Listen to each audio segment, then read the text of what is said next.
Good morning, students. Welcome to English class. Today we will discuss the question answers of the running chapter number 7, Children's Song. So let us start our discussion regarding the question answers. Read the extracts given below and answer the questions that follow. Teach us to bear yoke in youth with steadfastness and careful truth, that in our time thy grace may give the truth whereby the nation live. Your first question is, what yoke is the poet referring to in the first line? What is the meaning of yoke here?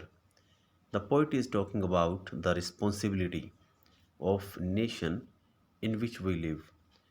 So yoke refers to responsibility. The responsibility must be taken firmly. कि हमें इस poem में जो poet है वो जिम्मेवारी की बात कर रहा है उस नेशन के प्रति जिस नेशन में हम जिस राष्ट्र में हम रहते हैं, जिस देश में हम रहते हैं. The responsibility must be taken firmly. हमें जिम्मेवारी दृढ़ता के साथ लेनी चाहिए. Second, what does the poet mean by careful truth? Careful truth का मीनिंग क्या है पोइट के लिए? Careful truth means to perform the duty towards nation with utmost care. Means अपने देश के प्रति जो हमारा कर्तव्य है उसे पूरी निष्ठा के साथ परफॉर्म करना. थर्ड क्वेश्चन है, what does the phrase in our time in the line refers to? जो थर्ड लाइन है इसमें क्या एक फ्रेज दे रखी है, इन आवर टाइम. ये किसी को रेफर करती है? It refers to the time when the children would grow up to shoulder their responsibilities. ये रेफ़र करती है उस टाइम को जब वो बच्चे बड़े हो जाएंगे और अपनी जिम्मेवारी को परफॉर्म करेंगे, निभाएंगे. Fourth, explain the truth whereby the nations live. Means the truth whereby the nations live means that nations may live long if its natives follow the path of truth. कोई भी राष्ट्र है वो लंबे time तक अस्तित्व में रहता है अगर उसके जो सिटीजन है, नागरिक है, वो सच्चाई के मार्ग पर चलते हैं. Second extract, land of our birth, हमारी जन्मभूमि, our faith, our pride, for who, जिसके लिए, dear sake our fathers died, जिसके लिए हमारे फोर फादर्स ने, पूर्वजों ने अपना बलिदान कर दिया, जीवन का बलिदान कर दिया. O motherland, we place to thee head, heart and hand through the years to be. First question, why does the speaker call their motherland land of faith of pride? The poet calls his motherland the land of faith and pride because she has rich culture. क्योंकि जो land है, ये धरती है, Motherland है, ये क्या है? Has rich culture and history.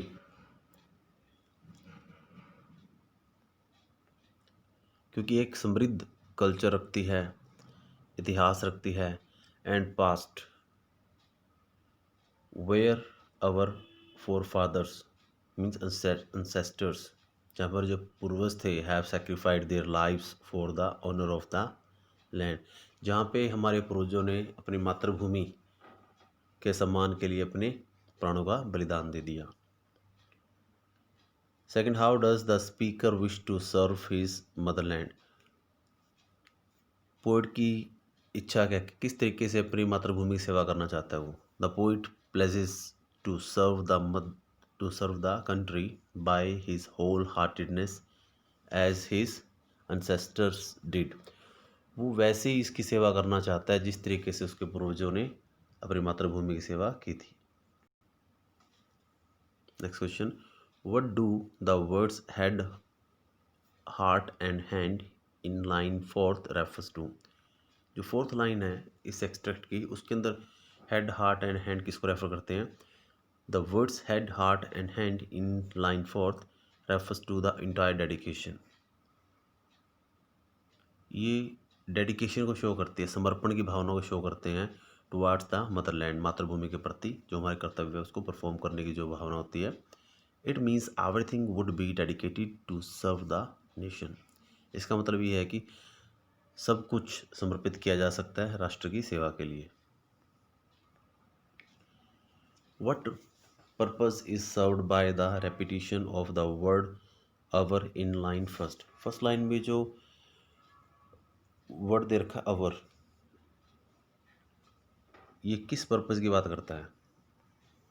क्योंकि बार बार इस वर्ड की रेपिटेशन हुई है। So the poet believes that, poet भी मानता है that everything of his country belongs to him. उसके देश में जो कुछ है वो सब कुछ से संबंधित है। वेदर इट इज़ फेथ, चाहे वो विश्वास की बात हो, प्राइड ऑनर की बात हो, बर्थ जन्मभूमि जन्म की बात हो। ही इज़ बॉर्न हेयर, वो यहाँ पैदा हुआ है। And he has faith in his motherland, उसे अपनी मातृभूमि में विश्वास है।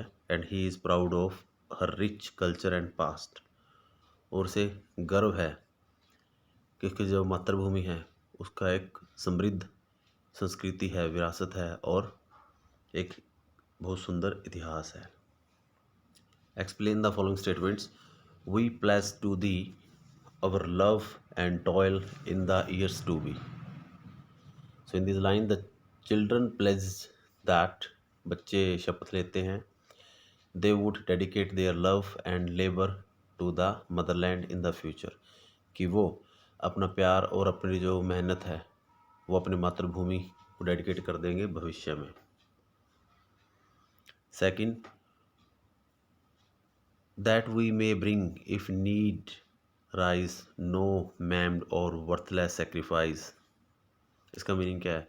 In the hour of need, इसका मतलब ये है कि ज़रूरत के समय वी शैल नॉट हेजिटेट, बिल्कुल भी हिचकिचाएंगे नहीं, in sacrificing anything to bring freedom and dignity to our country.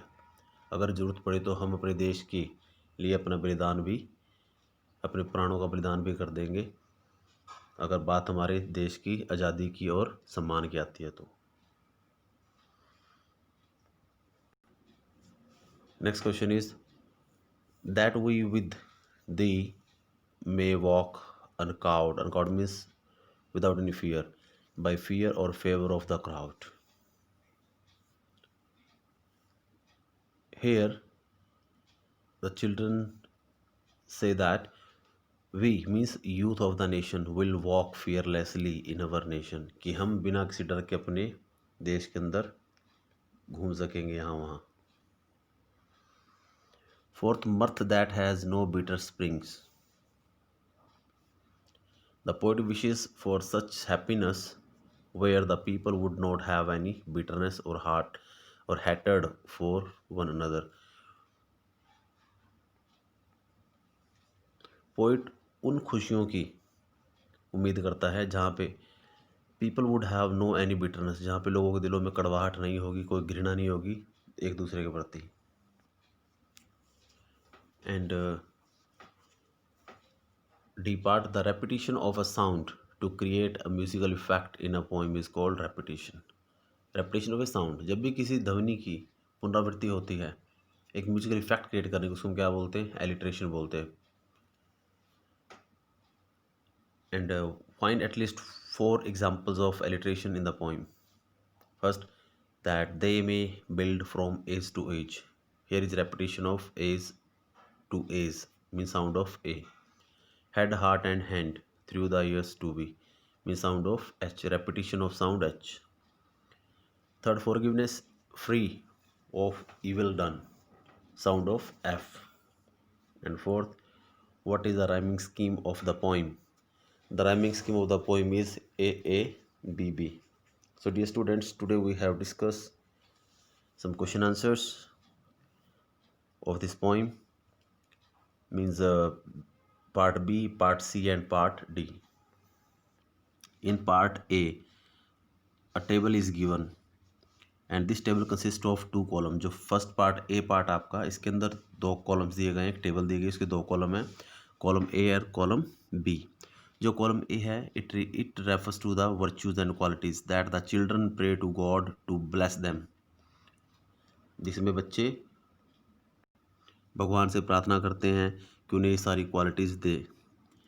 और जो कॉलम बी है, in column B, how these virtues and qualities will help them in serving their nation, की जो qualities है किस तरीके से उनकी सहायता करेंगी, हेल्प करेंगी देश की सेवा करने में। सो जो स्टेंजा थर्ड है, teach us to be focused, responsible and firm in youth.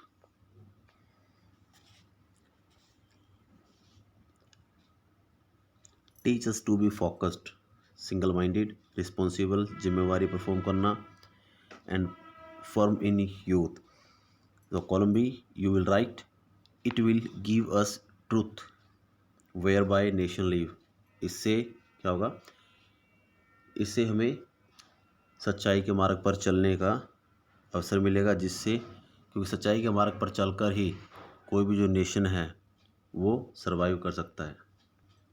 Fourth stanza, you will have to fill the column A with the help of column B. We may make a useful sacrifice to bring freedom and dignity to the individual. So, in first stanza, you will have to write, teach us to rule ourselves always. Teach us to rule ourselves always. And next stanza, fifth, only you should be the judge of our action. Code का disc करते कि हे भगवान, तुम ही हमारे अच्छे बुरे काम को जज करोगे। So will have to write, we may walk fearlessly, we may walk fearlessly, uncowed by fear और favour of the crowd, favour of the coward is not here, this is crowd. In the same way, in stanza 6th, you will feel, we should have strength to do right deeds. Deeds means action. हमारे पास इतनी ताकत होनी चाहिए कि हम अच्छे काम कर सकें। So in part B you will feel, we should not harm the weak, हमें कमज़ोरों को नुकसान नहीं पहुंचाना, and provide solace to those who are in misery, means we should provide comforts to those who are in pain, जो दर्द में उनकी सहायता करनी है।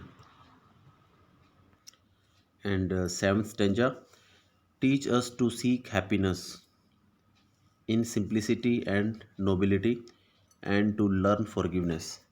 हे भगवान, हमें वो कला सिखाओ कि जिससे हम छोटी छोटी खुशियों में, छोटी छोटी चीज़ों में खुशियाँ ढूंढ सकें और दूसरों को उनके बुरे काम करने के बाद ही उनको क्षमा कर सकें। So you will have to write in column B, we must forgive everyone and should live with love. हमने सभी को माफ़ करना होगा और सभी के साथ प्यार से रहना चाहिए। So dear students, today we have discussed first 4 tasks of this poem. So I request you to listen it twice and thrice to understand each and everything. So till then, thanks and have a nice day.